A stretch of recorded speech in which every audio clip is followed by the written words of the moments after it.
Test 1 2. Test 1 2. Everybody good? Test 1 2. Test 1 2. You good?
All right. Good afternoon. I'm Miles Shambly, Director of Calhoun County Emergency Management Agency. That's MYLESCHAMBLEE.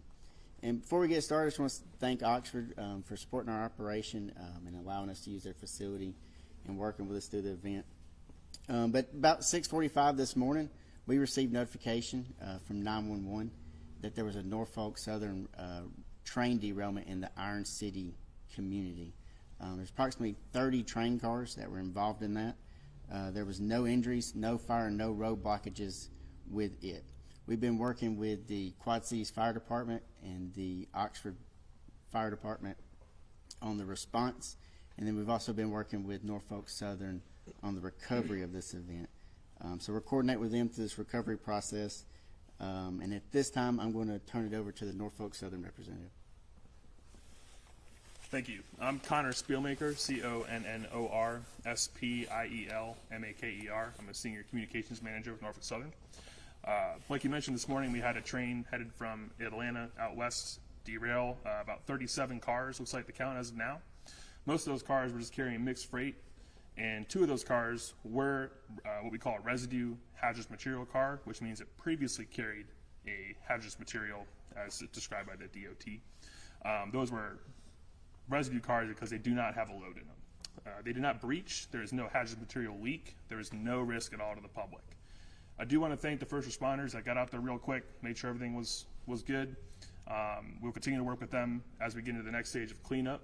Obviously, it's in an interesting spot here where we have to maneuver our equipment in there.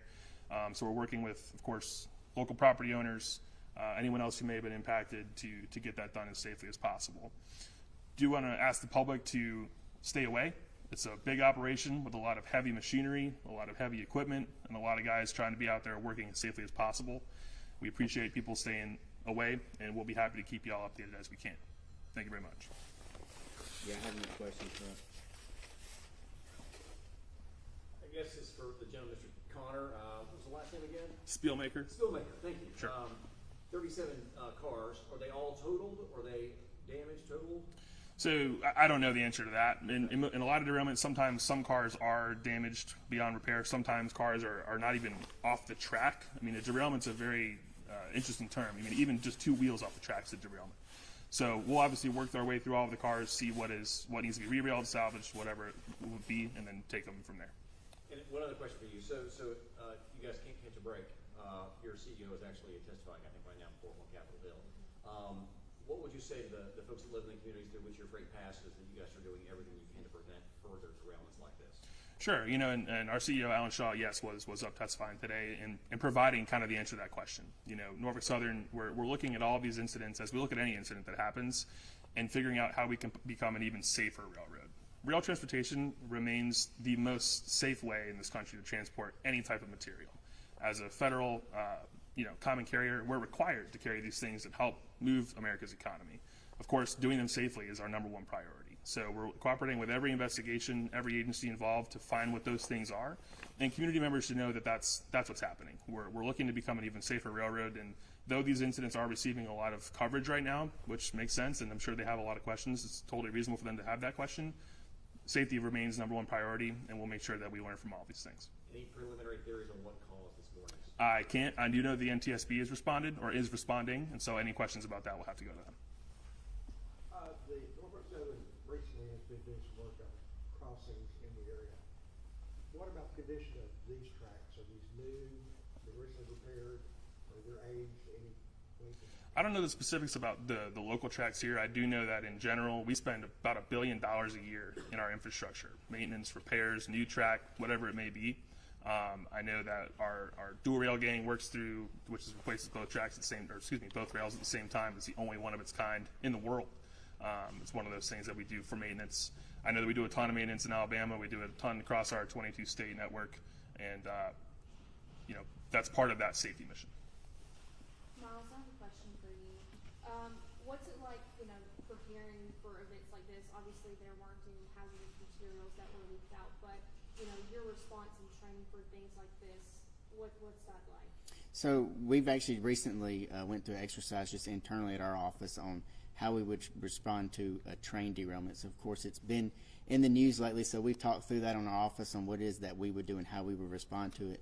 Fortunately, there was no hazardous material with this, so we were able to work with Norfolk Southern, Calhoun County Sheriff's Office, Quad Cities Fire Department, Oxford Fire Department, and able to respond effectively to this. How long do y'all expect the cleanup to take? That'll be We don't have an exact estimate. Obviously, we'll work as quickly but as safely as possible. Sometimes it can be, a matter of hours. Sometimes, typically with an environment like this where it's a little bit more challenging to get to the site, we want to make sure that everyone's on the same page. It'll be a little bit longer. Can you talk about the frequency of these derailments happening? Has this always been like kind of frequent, or is it just in the news more? I think it's just in the news more. Like I mentioned, derailment's a very loose term. I mean, derailment could mean as little as one wheel off the track.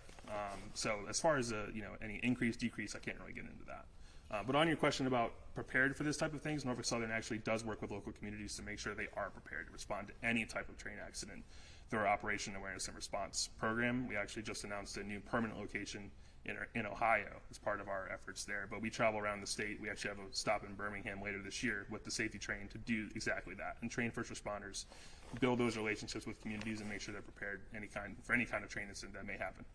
How often are you all doing those trainings around the country? I know that there are 12 this year, but we rotate all year, every year with our safety train, and then we also make stops to local fire departments or emergency response centers to provide like tabletop exercises or things like that. What about training of your people who are on these trains, or like your station masters? What's that training like for them to ensure that they're following the protocol they're supposed to follow? Yeah, obviously safety is again #1 priority in Norfolk Southern. We're actually going through a number of items right now to make sure that safety is paramount for everybody that works on the railroad. There's for different types of training for different types of jobs. Are there any statistics on the volume of hazardous materials that come on this particular route? And is there a protocol for Norfolk Southern to notify local emergency management when hazardous materials do come? So I don't have specifics as to what travels through this route. Again, Norfolk Southern as a Class 1 railroad is a common carrier and required by federal law to carry anything that businesses need to make the goods the power of the economy. We do, as part of that Operation Awareness and Response program, work with first responders to provide, in general, the types of materials that are coming through their area so that they can create a response plan that is actually workable if there was something that were to happen in their area. You mentioned 2 of the cars had hazardous residue. Is it a specific kind of residue, or those cars carry a variety of hazardous materials? I don't know the exact specific of what was in it. I believe it was some type of chemical or solution used in water treatment. You mentioned 37 cars. This picture right here doesn't look like 37 cars. Is it just on this side? Is it on the other side of the hill? Is there another area where they come off? So this is a couple of the cars, and then further up the train there was another couple of cars. All right, if there are no other questions, that will conclude our press conference. Thank you all for being here. Unless you have any other questions. All right. Thank you. Do y'all have any pictures that you can share with us on the? Yes, we do.